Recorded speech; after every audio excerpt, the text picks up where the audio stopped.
ஓம் சிவாய நம. திருச்சிற்றம்பலம். தென்னாடுடைய சிவனே போற்றி, எந்நாட்டவர்க்கும் இறைவா போற்றி. அருள்மிகு நால்வர் புற்றால் எம் உயிர்த்துணையே. திருச்சிற்றம்பலம். சிவபெருமானாரை பேசாத நாளெல்லாம் பிறவா நாளே என்ற அருள்வாக்கை அருளிச் செய்த அருள் திரு திருநாவுக்கரசு பெருமானார் பொன்னார் திருவடிகளை தலைமேற்கொண்டு வணங்கி, அப்பெருமானார் அருளிச் செய்த சிவபெருமானாரை பேசாத நாளெல்லாம் பிறவா நாளே என்ற அருள் வாக்கை எடுத்துக்கொண்டு சிறியன் சிவபாலா தினம் ஒரு திருமுறை பாடல்களின் மூலம் சிவபெருமானாருடைய வீரக்கடல்களையும் அப்பெருமானார் அருள் திறத்தையும் சிவபெருமானாருடைய நாமமாகிய நமச்சிவாய என்ற மந்திரத்தை நாவினால் நவின்றும் மனத்தால் நினைத்தும் சிந்தையில் தியானித்தும் இந்த நாளை ஒரு நல்ல நாளாக மாற்றும் முயற்சியில் சிறியன் தொடர்ந்து செயல்பட்டு கொண்டு வருகிறேன். இதற்கெல்லாம் சிவபெருமானாருடைய திரு அருளினாலும் அருளாளர் பெருமக்களுடைய குரு அருளினாலும் அடியார் பெருமக்கள் ஆகிய உங்களின் அன்பும் ஆதரவும் ஊக்கமும் முன்னின்று அருள் செய்ய சிறியேன் இப்படி ஒரு பேறு பெற்றுள்ளேன் என்பதை உணர்ந்து அடியார் பெருமக்களாகிய உங்களின் பொன்னார் திருவடிகளை தலைமேற்கொண்டு வணங்கிக் கொண்டு இன்றைய பேசாத நாளெல்லாம் பிறவா நாளே என்ற சிந்தனைக்குள் செல்வோம். சிவனருட் செல்வர்களே, அடியார் பெருமக்களே, நாம் இப்பொழுது தொடர்ந்து சிந்தித்துக் கொண்டிருப்பது திருவாசகத்தில் திருவம்பாவை என்ற பதிகத்தில் 20வது பாடலை இன்றைய தினம் நாம் சிந்திக்க உள்ளோம். இந்த பாடல் போற்றி அப்படி என்ற சொல்லுக்கு அருளுக அப்படின்னா அருளு பெருமானே எனக்கு அருள் செய்க. போற்றி என்ற சொல்லுக்கு வணக்கம் என்ற ஒரு பொருள் இருக்கிறது. அப்படி பெருமானுடைய இந்த உயிர்கள் தோற்றத்திற்கும் முடிவுக்கும் மூல ஆதாரமாகிய சிவபெருமானாருடைய அந்த ஆதியும் அந்தமும் இல்லாத பெருமானாருடைய திருவடிகளை புகழ்ந்து பாடுகிறோம். அந்த வகையில் இந்த பாடல் அமைய பெற்றது. இது மகளிர் சிவபெருமானின், அதாவது நம்ம பரம்பொருள் சிவபெருமானுடைய தன்மையை உணர்ந்து திருவடிக்கு வணக்கம் செய்வதாக அமைந்த இந்த பாட்டு. தெரிந்த அளவில் இந்த பாடலை பாடி உங்களோடு பொருள் பகிர்கிறேன். திருச்சிற்றம்பலம். போற்றி அருளுகனின் ஆதியாம் பாதமலர், போற்றி அருளுகனின் ஆதியாம் பாதமலர், போற்றி அருளுகனின் அந்தமாம் செந்தளீர்கள், போற்றி எல்லா உயிர்க்கும் தோற்றமாம் பொற்பாதம், போற்றி எல்லா உயிர்க்கும் போகமாம் பூங்கழல்கள், போற்றி எல்லா உயிர்க்கும் போகமாம் பூங்கழல்கள், போற்றி எல்லா உயிர்க்கும் ஈராம் இணையடிகள், போற்றி மால் நான் முகனும் காணாத புண்டரீகம், போற்றியாம் உய்ய ஆட்கொண்டருளும் பொன்மலர்கள், போற்றியாம் மார்கழி நீர் ஆடேலோ எம்பவாய், போற்றியாம் மார்கழி நீர் ஆடேலோர் எம்பவாய், போற்றியாம் மார்கழி நீர் ஆடேலோர் எம்பவாய்.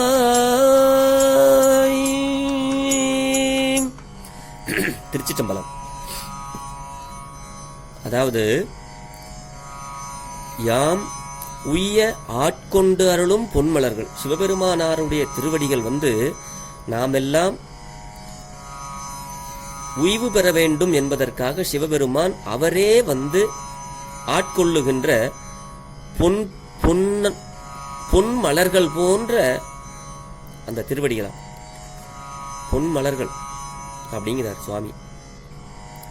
போற்றி அருளுக நின் ஆதியாம் பாதமலர் அப்படின்னா, போற்றினா வணக்கம். அதாவது சிவபெருமானே மூல முதலாகிய உம்முடைய திருவடி பூக்களுக்கு வணக்கம், கருணை செய்வீராக அப்படிங்கிறாங்க.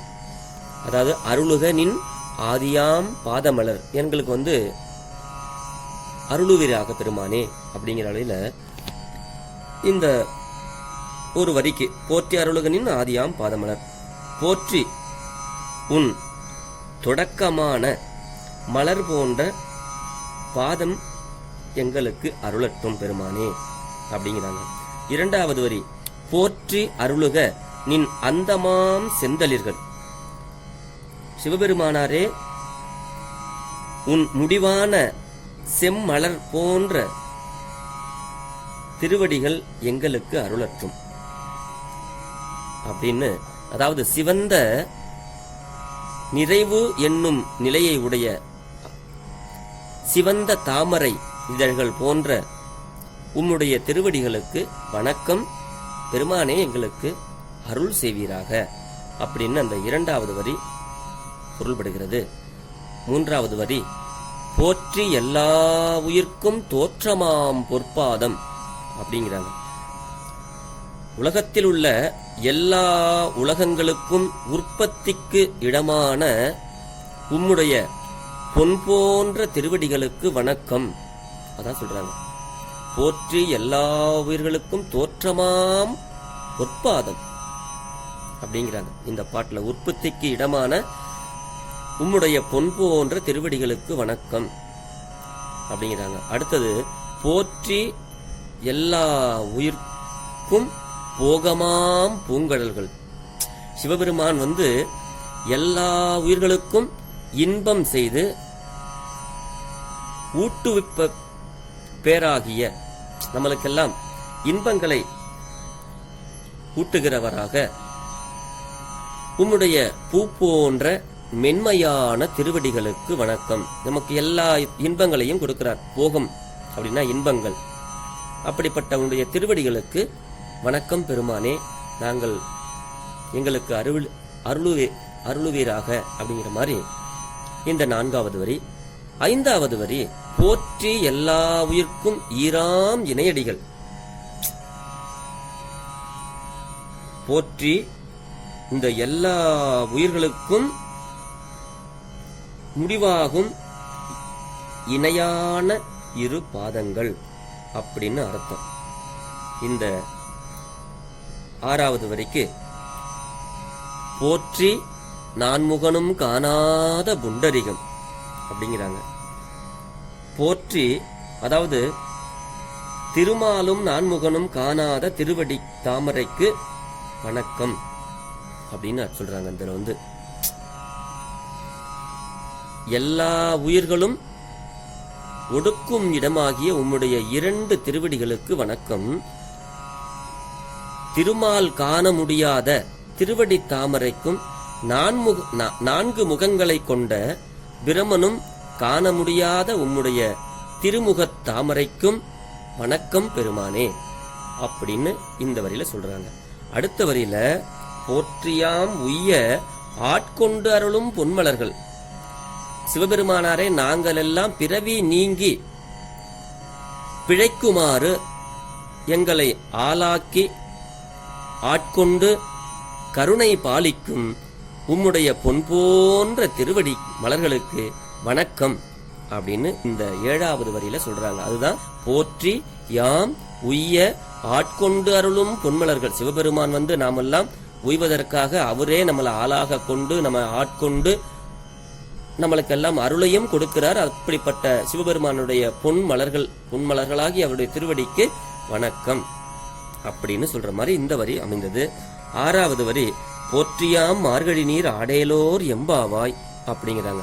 எம் பாவை போன்ற தோழி பெண்களே, மார்கழி நீராட்டையும் போற்றி இந்த சிறப்புகளையும் ஆராய்ந்து ஏற்று சிவனை வணங்குவோமாக அப்படின்னு இந்த பாட்டுல பொருள் சொல்றது. அதாவது போற்றி நாம் உய்வு பெறுமாறு ஆட்கொண்டு அருளும் பொன் மலரான திருவடிகளுக்கு போற்றி மார்கழி நீராடுவோம் அப்படின்னு இந்த பாடல்ல பொருள் சொல்றாங்க.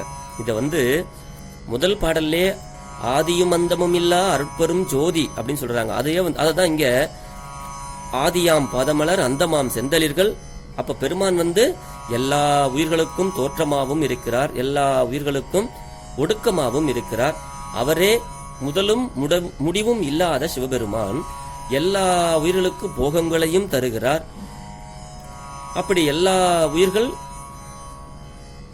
உய்வு பெறுவதற்காக அவரே திருவடியை காட்டி ஆட்கொண்டு நமக்கெல்லாம் அருளை கொடுத்து நம்ம எல்லாம் ஆட்கொள்கிறார். அதுதான் யாம் உய்ய ஆட்கொண்டு அருளும் பொன்மலர்கள் அப்படின்னு மாணிக்க வாசக பெருந்தகையார் இந்த பாடல்ல சிவபெருமானாருடைய திருவடியை வியந்து இந்த பாடல் சக்தியாகிய உமாதேவியை வியந்த பாடலாக இந்த திருவம்பாவையில் 20 பாடல்களையும் அருளி செய்திருக்கிறார்.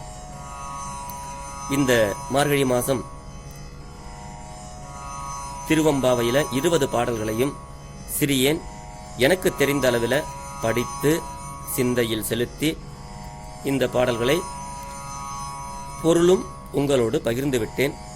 இதனுடைய தொடர்ச்சியை நாளை கொஞ்சம் சொல்லிட்டு அதுக்கு அடுத்தபடியாக திருப்பள்ளி எழுச்சி சிவபெருமானாரை எழுப்புவதாக அமைகின்ற அடுத்த பாடல் திருவாசகத்துல 10 பாடல் இருக்கு. அந்த 10 பாடல்களையும் நாம் சிந்திப்போம் என்ற அளவிலே இந்த சிவபெருமானாரை பேசாத நாளெல்லாம் பிறவா நாளே என்ற சிந்தனையை நிறைவு செய்கிறேன். பிழை ஏதிருந்தாலும் பிழை பொறுக்கும் பெருமானின் அடியார்களாகிய நீங்கள் என் பிழையை பொறுத்தருள வேண்டும். போற்றி அருளுக அந்தமாம் செந்தளிர்கள். சிவாய நம. திருச்சிற்றம்பலம். திருச்சிற்றம்பலம்.